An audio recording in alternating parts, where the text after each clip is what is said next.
ಮೊದಲು ಇಲ್ಲಿ ಅವನ ಕರ್ಕೊಂಬಂದಿರ್ತಾರೆ. ಅದಾದಮೇಲೆ ದರ್ಶನ್ ಪವಿತ್ರ ಗೌಡ ಬರ್ತಾರೆ. ಚಪ್ಪಲಿ ತಗೊಂಡು ಪವಿತ್ರ ಗೌಡ ಹೊಡಿತಾಳೆ. ಅದಾದಮೇಲೆ ಅದೇ ಚಪ್ಪಲಿ ತಗೊಂಡು ದರ್ಶನ್ನು ರೇಣುಕಾಸ್ವಾಮಿಗೆ ನನ್ನ ಹೆಂಡತಿ ಕೆಟ್ಟದಾಗಿ ಮೆಸೇಜ್ ಮಾಡ್ತೀಯನೋ ಅಂತೇಳಿ ಹಲ್ಲೆ ಮಾಡ್ತಾರೆ. ಪ್ಯಾಂಟ್ ಬಿಚ್ಚಿಸಿ ಮರ್ಮಾಂಗಕ್ಕೆ ಒದಿತಾರೆ. ಅದಾದ ಮೇಲೆ ರೇಣುಕಾಸ್ವಾಮಿ ಎದೆಗೂ ಕೂಡ ದರ್ಶನ್ ಒದ್ದಿದ್ದಾರೆ. ಇದು ಪ್ರತ್ಯಕ್ಷದರ್ಶಿಗಳು ಏನು ಹೇಳಿದ್ರು, ಸಾಕ್ಷಿಗಳು ಅದನ್ನು ಓದ್ತಾ ಇದ್ದಾರೆ ಪ್ರಸನ್ನ ಕುಮಾರ್ ಅವರು. ಯಾಕಂದರೆ ಅವತ್ತು ದರ್ಶನ್ ಹೊಡೆದೇ ಇಲ್ಲ ಅನ್ನೋ ಲೆಕ್ಕದಲ್ಲಿ ನಾಗೇಶ್ ಅವರು ವಾದವನ್ನು ಮಾಡಿದರು. ಹೊಡೆದಿರಬಹುದು, ಆದರೆ ಸಾಯೋ ಥರ ಹೊಡೆದಿಲ್ಲ, ಅಥವಾ ದರ್ಶನ್ ಹೊಡೆದಕ್ಕೇನೆ ಸತ್ತಿಲ್ಲ ರೇಣುಕಾಸ್ವಾಮಿ ಅನ್ನುವಂಥ ರೀತಿಯಲ್ಲಿ ವಾದ ಇತ್ತು.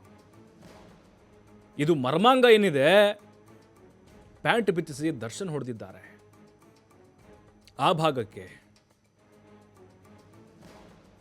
ಅಂದರೆ ಇಲ್ಲಿ ಪ್ರತ್ಯಕ್ಷದರ್ಶಿಗಳ ಹೇಳಿಕೆ ಏನಿದೆ ಚಾರ್ಜ್ ಶೀಟ್ನಲ್ಲಿ ಉಲ್ಲೇಖ ಮಾಡಲಾಗಿತ್ತು, ಅದೆಲ್ಲವನ್ನು ಕೂಡ ಈಗ ಹೇಳ್ತಾ ಇದ್ದಾರೆ. ದರ್ಶನ್ ಕಾರಿನಿಂದ ಇಳಿದು ಬಂದವರೇ ರೇಣುಕಾಸ್ವಾಮಿ ಎದೆಗೆ ಒದಿತಾರೆ.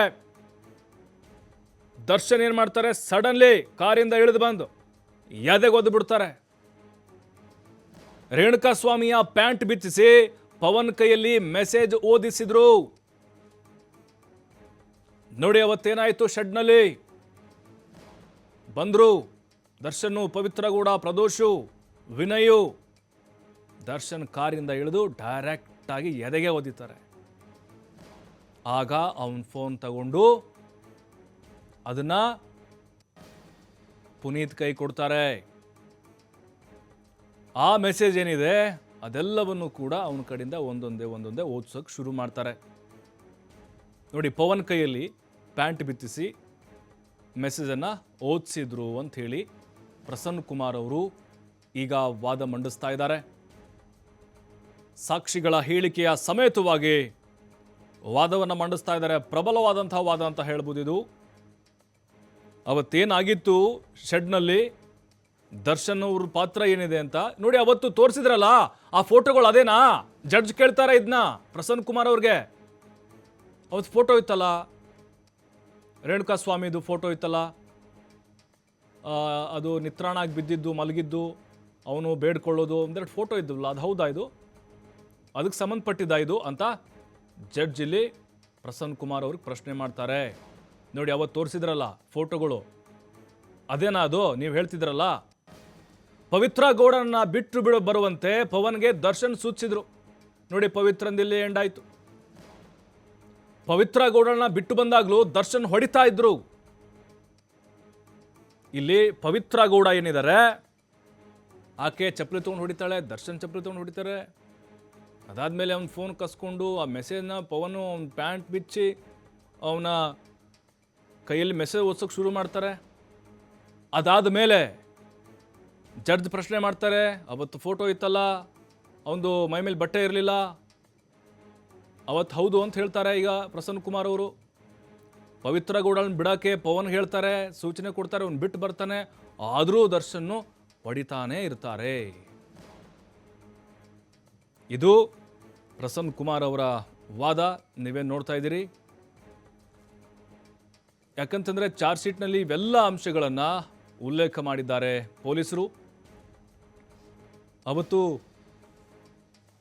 ದರ್ಶನ್ ಅವರು ಹಲ್ಲೆ ಮಾಡಿದರೂ ಕೂಡ ಅಷ್ಟೊಂದು ಗಂಭೀರವಾಗಿ ಹಲ್ಲೆ ಮಾಡಿರಲಿಲ್ಲ ಅನ್ನುವಂಥ ಅರ್ಥದಲ್ಲಿ ಹೇಳಿದರು ನಾಗೇಶ್ ಅವರು. ದರ್ಶನ್ ಅವತ್ತು ಕಾರ್ನಿಂದ ಇಳಿದು ಬಂದವರೇ ರೇಣುಕಾಸ್ವಾಮಿಯ ಎದೆಗೆ ಓದಿತಾರೆ.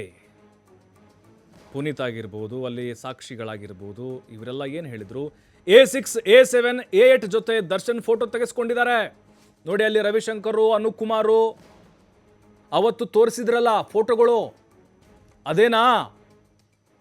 ಹೌದು ಅಂತ ಉತ್ತರಿಸಿದ್ದಾರೆ SPP ಪ್ರಸನ್ನ ಕುಮಾರ್ ಅವರು.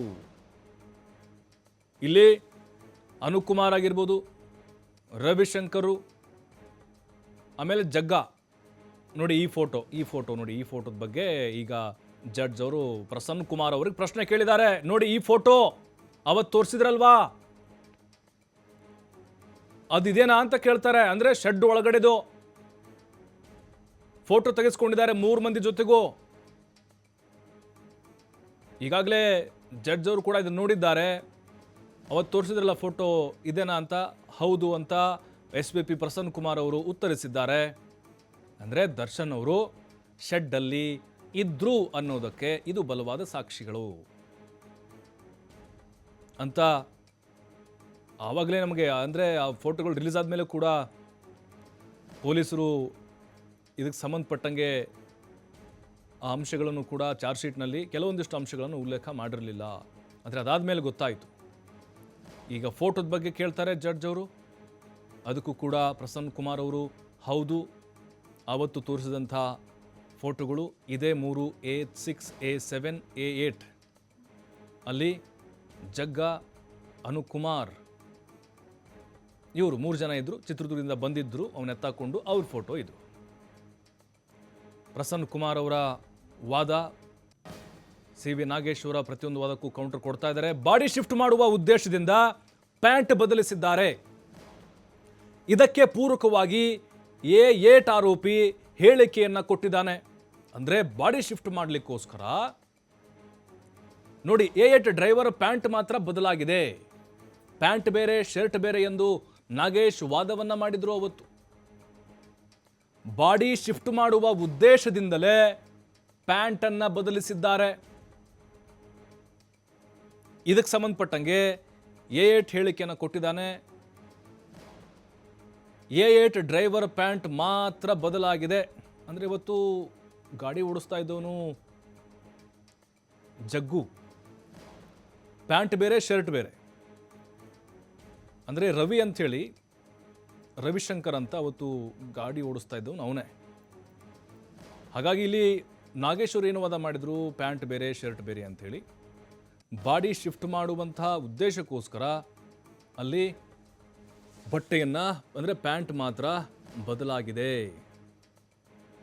ಅಂದರೆ ಇಲ್ಲಿ ನಾಗೇಶ್ವರ ಪ್ರತಿಯೊಂದು ವಾದಕ್ಕೂ ಪ್ರತಿವಾದದ ಮೂಲಕ ಕೌಂಟರ್ ಕೊಡ್ತಿದ್ದಾರೆ. ಮೃತದೇಹ ಸಾಗಿಸಿದ ಕಾರಣ ಪ್ಯಾಂಟ್ಗೆ ಬ್ಲಡ್ ಆಗಿತ್ತು ಅವತ್ತು. ಅಂದರೆ ಅವನೇನು A8 ಆರೋಪಿ ಚೇಂಜ್ ಮಾಡಿದ್ದ, ಬಾಡಿ ಶಿಫ್ಟ್ ಮಾಡುವಂಥ ಸಂದರ್ಭದಲ್ಲಿ ಅವನ ಬಟ್ಟೆಗೆ ಬ್ಲಡ್ ಇತ್ತು, ಅಂದರೆ ಬ್ಲಡ್ ಗುರುತು ಇತ್ತು ಅವನ ಬಟ್ಟೆಯ ಮೇಲೆ ಅಂಥೇಳಿ ಪ್ರಸನ್ನ ಕುಮಾರ್ ಹೇಳ್ತಾ ಇದ್ದಾರೆ. ಪ್ಯಾಂಟ್ ಬೇರೆ ಶರ್ಟ್ ಬೇರೆ ಅಂತೇಳಿ ಅವತ್ತು ನಾಗೇಶ್ವರ್ ಹೇಳಿದ್ರಲ್ವಾ, ಅದಲ್ಲ. ಮತ್ತು ಈ ಬ್ಲಡ್ ಏನಾಗಿತ್ತು, ಮೃತದೇಹ ಸಾಗಿಸಿದಂಥ ಕಾರಣ ಅದು ಮೆತ್ಕೊಂಡಿತ್ತು. ರೇಣುಕಾಸ್ವಾಮಿ ಎದೆಯಲ್ಲಿ 17 ಮೂಳೆಗಳು ಮುರಿದಿದ್ದಾವೆ. ಮರಣೋತ್ತರ ಪರೀಕ್ಷೆ ವರದಿಯಲ್ಲಿ ಈ ಅಂಶ ಇದೆ. ಪೋಸ್ಟ್ ಮಾರ್ಟಮ್ ವರದಿ ಬಗ್ಗೆ ಹೇಳ್ತಿದ್ದಾರೆ ಪ್ರಸನ್ನ ಕುಮಾರ್. ಆಗ ರೇಣುಕಾಸ್ವಾಮಿ ಸತ್ತಿದ್ದಾನೋ ಇಲ್ವೋ ಎಂದು ಹೇಳೋಕೆ ವೈದ್ಯರು ಇರಲಿಲ್ಲ. ದರ್ಶನ್ ಮತ್ತು ಆರೋಪಿಗಳ ಉಪಸ್ಥಿತಿಗೆ ಫೋಟೋಗಳಿದ್ದಾವೆ. ಇದಕ್ಕಿಂತ ಸಾಕ್ಷಿ ಬೇಕಾ? ಶೆಡ್ನಲ್ಲಿಯೇ ಆ ಫೋಟೋಗಳನ್ನು ತೆಗೆಸಿಕೊಂಡಿದ್ದಾರೆ. ನೋಡಿ, ರೇಣುಕಾಸ್ವಾಮಿಯ ಫೋಟೋಗಳು ಕೆಲವೊಂದಿಷ್ಟು ವೈರಲ್ ಆಗಿದ್ವು ಅವತ್ತು. ಪೋಸ್ಟ್ ಮಾರ್ಟಮ್ ಆದಮೇಲೆ ಅವನ ಮೈ ಮೇಲೆ ಯಾವ ಗಾಯಗಳಾಗಿದೆ, 17 ಮೂಳೆಗಳು ಡ್ಯಾಮೇಜ್ ಆಗಿದ್ದಾವೆ. ಆಗ ಡಾಕ್ಟರ್ ಇರಲಿಲ್ಲ ಅವನು ಸತ್ತಿದ್ದಾನೋ ಬದುಕಿದಾನೋ ಅಂತ ಹೇಳಲಿಕ್ಕೆ. ದರ್ಶನ್ ಮತ್ತು ಆರೋಪಿಗಳು ಅವತ್ತು ಶೆಡ್ನಲ್ಲಿದ್ದರು ಅನ್ನೋದಕ್ಕೆ ಸಾಕಷ್ಟು ಫೋಟೋಗಳಿದ್ದಾವೆ. ಆ ಶೆಡ್ನಲ್ಲಿಯೇ ಆ ಫೋಟೋಗಳನ್ನು ತೆಗೆದುಕೊಂಡಿದ್ದಾರೆ. ನೋಡಿ, ರೇಣುಕಾಸ್ವಾಮಿಯ ಎದೆಯಲ್ಲಿ, ಎದೆ ಭಾಗ ಬರೀ 17 ಮೂಳೆಗಳು ಮುರಿದಿದ್ದಾವಂತೆ. ಪೋಸ್ಟ್ ಮಾರ್ಟಮ್ ವರದಿ ಬಗ್ಗೆ ಹೇಳ್ತಿದ್ದಾರೆ. ರೇಣುಕಾಸ್ವಾಮಿಯ ಆ ಪೋಸ್ಟ್ ಮಾರ್ಟಮ್ ವರದಿ ಕೂಡ ಬೆಚ್ಚಿ ಬೀಳೋಂಗಿತ್ತು. ಸುಟ್ಟ ಗಾಯಗಳಾಗಿರ್ಬೋದು, ಆತನಿಗೆ ಹೊಡೆದಿದ್ದಾಗಿರ್ಬೋದು, ಇದೆಲ್ಲವನ್ನು ಕೂಡ ಆ ಫೋಟೋದಲ್ಲಿ ಗಮನಿಸಿದ್ವಿ. ಆ ಪೋಸ್ಟ್ ಮಾರ್ಟಮ್ ವರದಿಯಲ್ಲಿ ಏನೇನು ಬಂದಿದೆಯೋ ಅದೆಲ್ಲ ವಿವರವನ್ನು ಪ್ರಸನ್ನ ಕುಮಾರ್ ಕೊಡ್ತಾ ಇದ್ದಾರೆ. ಅವತ್ತು ದರ್ಶನ್ ಅವರು ಶೆಡ್ನಲ್ಲಿದ್ದರು ಅನ್ನೋದಕ್ಕೆ ಉದಾಹರಣೆಗಳ ಸಮೇತವಾಗಿ ಹೇಳ್ತಿದ್ದಾರೆ. ಆಗ ರೇಣುಕಾಸ್ವಾಮಿ ಸತ್ತಿದ್ನೋ ಇಲ್ವೋ ಅಂತ ಹೇಳಕ್ಕೆ ವೈದ್ಯರು ಇರಲಿಲ್ಲ ಅಲ್ಲಿ. ಅದು ಹೆಂಗೆ ಹೇಳೋಕ್ಕಾಗತ್ತೆ? ಹಾಗಾಗಿನೇ ಅವತ್ತು ದರ್ಶನ್ ಅವರು ಶೆಡ್ನಲ್ಲಿದ್ದರು ಇಲ್ಲ ಅನ್ನೋದಕ್ಕೂ ಕೂಡ ನಾಗೇಶ್ವರ ವಾದವನ್ನು ಮಾಡಿದರು. ಅಂದರೆ ಅವರು ಇಲ್ಲ ಅನ್ನುವಂಥ ರೀತಿಯಲ್ಲೇ ವಾದವನ್ನು ಮಾಡಿದರು. ಟೆಕ್ನಿಕಲ್ ಎವಿಡೆನ್ಸ್ಗಳಾಗಿರ್ಬೋದು, ಕಾರ್ಗಳಾಗಿರ್ಬೋದು, CCTV ಫುಟೇಜ್ ಆಗಿರ್ಬೋದು, ಅದೆಲ್ಲವನ್ನ ನಾಗೇಶ್ ಅವರು ಉಲ್ಲೇಖ ಮಾಡಿನೇ ಹೇಳಿದರು. ಹೆಂಗೆ ಹೇಳ್ತೀರ ನೀವು ದರ್ಶನಲ್ಲಿದ್ದರು ಅಂತ.